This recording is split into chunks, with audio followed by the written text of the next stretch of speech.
మంచి బ్యాక్గ్రౌండ్ నుంచి వచ్చారు, మంచి జాబ్ చేస్తూ వచ్చారు. ప్రజెంట్ ఏదో వ్యవసాయమైనా మన తాతల తండ్రుల నుంచి అది చేసిన ఒక సిద్ధాంతం, ఒక వ్యాపారం, అట్లా బిజినెస్ లాగా ఒక ఫార్మింగ్ అనేది మీకు ఉంది కాబట్టి దాని ప్రకారం నువ్వు ఎంటర్ అయ్యి ఒక బిజినెస్లో పోకుండా ఓన్లీ వ్యవసాయంలోనే ఒక ప్యాషనేట్గా దీంట్లో ముందుకొచ్చి చేయాలని ట్రై చేస్తున్నారు. కానీ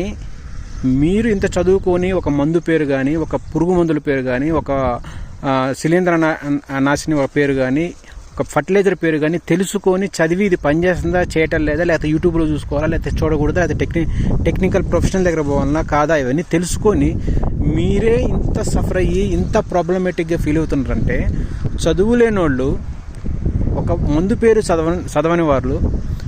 ఆ మందు అసలు ఎందుకు పనిచేస్తుందో ఎవరు నమ్మాలి? వాళ్ళకి అది కూడా నమ్మి చెప్పి చేసేవాళ్ళు కూడా లేరు. అంటే ఈ యొక్క జనరేషన్స్, ఈ ఫార్మర్స్, ఈ ఫార్మింగ్ సిస్టము మన ఈ ఇండియన్లో ఇట్లనే ముందుకు పోవాలన్నా, దీనికి పోకుండా చేయాలంటే ఏదన్నా కొత్త విషయాలు